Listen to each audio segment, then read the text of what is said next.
سامعین کرام، حج کے رازوں میں سے دوسرا راز احرام،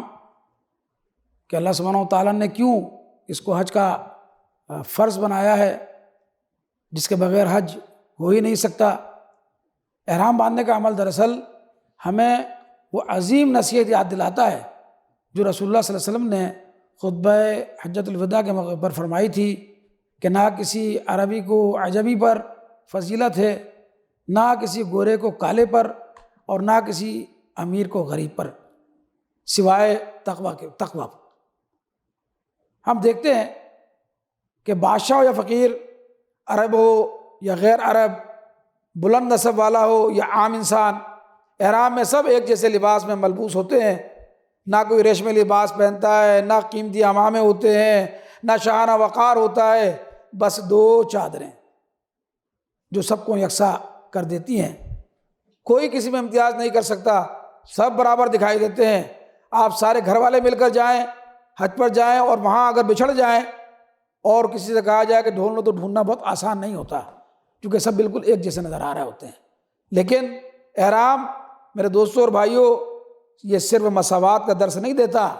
ایک جیسے ہونے کا درس نہیں دیتا، بلکہ یہ انسان کو اس کی اصل اوقات بھی یاد دلاتا ہے کہ جب وہ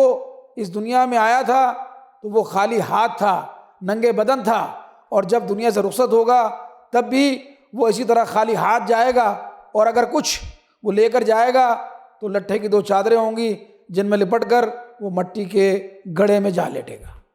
یہ دو چادریں بھی اس لیے کہ اللہ رب العزت وہ حیادار ہے، وہ بندہ جو پوری زندگی اپنی برہنگی کو چھپاتا رہا، اللہ کو یہ گوارا نہیں کہ موت کے بعد اسے بے لباس چھوڑ دیا جائے۔ یہی اللہ کا رحم اور اس کا لطف ہے۔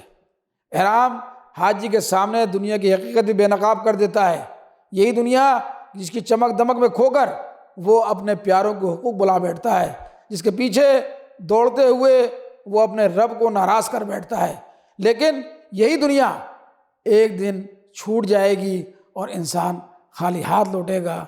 لہٰذا جب دنیا میں رہنا ہے، جب تک دنیا میں ہم نے رہنا ہے تو مساوات کے ساتھ رہنا ہے، غرور اور برتری کو ترک کرنا ہے، کیونکہ کسی انسان کو دوسرے پہ فوقیت حاصل نہیں سوائے تقویٰ کے۔ اللہ سے دعا ہے کہ اللہ سبحانہ و تعالی ہمیں اور آپ کو عمل کی توفیق عطا فرمائے۔ ہم حج کے دوسرے فرض یعنی طواف کعبہ میں چھپے ہوئے راز سے پردہ اٹھانے کی کوشش کریں گے۔ بیت اللہ کے طواف کے بارے میں بعض کفار یہ پروپیگنڈا کرتے ہیں کہ مسلمان بھی مشرکین کے ساتھ کی طرح ایک پتھر کے گرد چکر لگاتے ہیں، جیسے کہ وہ کسی بت کی پوجا کر رہے ہوں، لیکن حقیقت اس کے بالکل برعکس ہے۔ ایک حاجی جب خانہ کعبہ کے گرد طواف کرتا ہے تو وہ کسی پتھر کو سجدہ نہیں کر رہا ہوتا، بلکہ وہ اپنے رب کے حکم کی تعمیل کر رہا ہوتا ہے، وہی حکم جو صرف اور صرف بندگی کے اظہار اور امت مسلمہ کی مرکزیت کو قائم رکھنے کے لیے دیا گیا ہے۔ ظاہر ہے کہ ایک جگہ پر مجتمع رکھنا، ایک مرکز کے گرد گھومنا، ایک نظر آنا، اس کے لیے کوئی نہ کوئی تو نشانی رکھنی تھی، تو رب نے جو ہے طواف کعبہ کو رکھ دیا۔ اللہ تعالیٰ نے یہ مرکزیت قائم رکھنے کے لیے حضرت ابراہیم علیہ السلام کو حکم دیا کہ وہ اس زمین پر اس کا پہلا گھر بنائیں تاکہ اللہ کے بندے اس کے گرد ایک مرکز پر جمع ہو سکیں۔ ارشاد ربانی ہے، ان اول بیت وضع للناس للذی ببکۃ مبارکا وہدی للعالمین، یعنی کہ یقیناً سب سے پہلا گھر جو لوگوں کے لیے بنایا گیا وہی ہے جو مکے میں ہے، بابرکت اور تمام جہان والوں کے لیے ہدایت کا مرکز ہے۔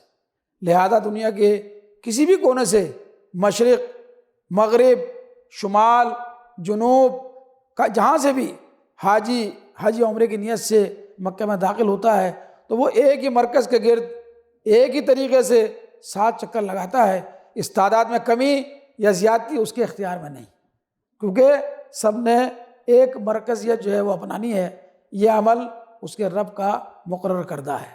لیکن اگر کوئی حاجی کعبۃ اللہ کے گرد چکر تو لگا رہا ہو مگر اس طواف کی روح یعنی مرکزیت اور وحدت کو بھول جائے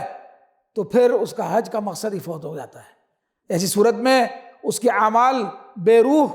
اور اس کی امت بے سمت ہو جاتی ہے، اور جب ایک امت اپنے مرکز سے کٹ جائے تو اس کا انجام دینا، اس کے انجام دینے میں ذلت اور رسوائی کے سوا کچھ نہیں ہوتا۔ اللہ سے دعا ہے کہ اللہ سبحانہ و تعالیٰ